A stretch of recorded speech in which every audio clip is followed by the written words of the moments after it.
Sebelum kita mulai, ada satu hal yang perlu Anda ketahui.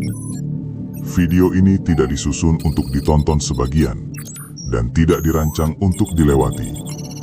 Karena kemunculan angka di setiap zona tidak memiliki urutan tetap, tidak memiliki waktu pasti, dan tidak bisa diprediksi dari awal. Setiap zona berdiri sendiri. Setiap pergerakan muncul tanpa pola waktu yang bisa ditebak.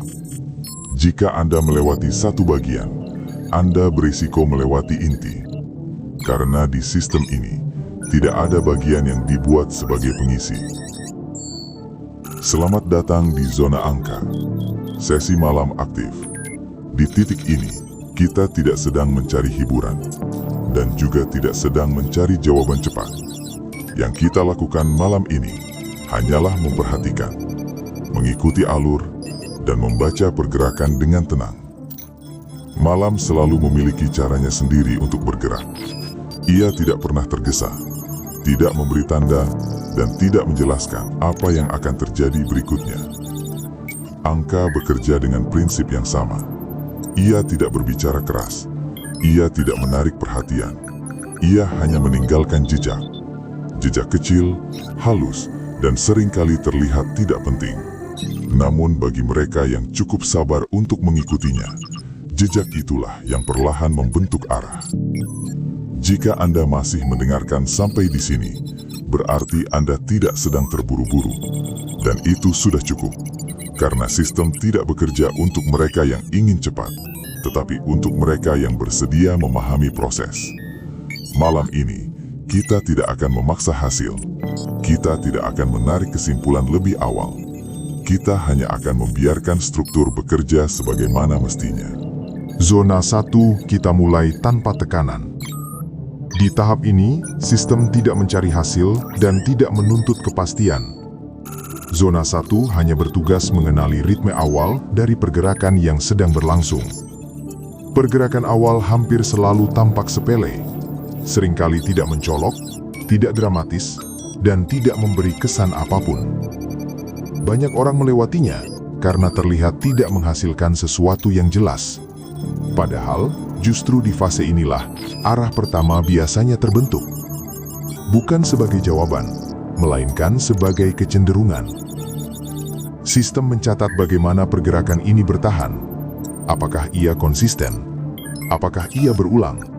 Dan apakah ia memiliki kecenderungan yang sama dari waktu ke waktu?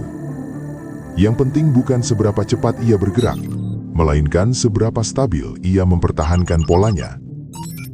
Di zona 1, kita belajar untuk tidak bereaksi. Kita hanya mengamati. Karena reaksi yang terlalu cepat, seringkali menutup kemungkinan untuk melihat pola yang lebih luas. Zona 1 selesai dicatat. Arah awal sudah terlihat, meskipun belum sepenuhnya jelas. Kita tidak berhenti di sini, karena satu arah saja tidak cukup untuk membentuk gambaran yang utuh. Kita bergerak ke tahap berikutnya untuk melihat apakah arah ini menguat, berubah, atau justru melemah.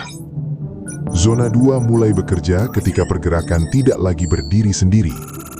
Di tahap ini, pola mulai saling mempengaruhi. Yang terlihat stabil bisa bergeser, dan yang terlihat lemah bisa mulai menguat. Zona 2 jarang memberi kepastian. Justru itulah fungsinya. Ia memperluas kemungkinan, bukan menyederhanakan hasil. Sistem mencatat perubahan kecil yang terjadi berulang, bukan untuk menarik kesimpulan cepat, tetapi untuk melihat apakah perubahan itu memiliki struktur atau hanya kebetulan. Banyak orang merasa ragu di tahap ini karena zona 2 menuntut kesabaran lebih. Namun bagi sistem, ketidakpastian adalah bagian dari proses, bukan hambatan. Jika sejauh ini analisa ini terasa sejalan dengan cara Anda berpikir, Anda bisa menekan subscribe, like, dan komen.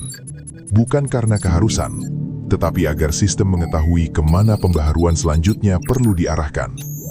Dan jika ada satu orang lain yang perlu membaca arah yang sama, Anda bisa membagikan video ini. Zona 2 selesai diproses. Sistem menyimpan hasil pengamatan dan menyesuaikan fokus. Kita melangkah ke tahap yang lebih dalam. Zona 3 adalah tahap yang paling sering disalahpahami. Disinilah pola bisa terlihat berlawanan.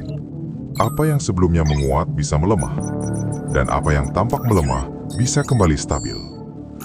Zona 3 menguji ketenangan. Ia tidak cocok untuk reaksi cepat atau keputusan impulsif.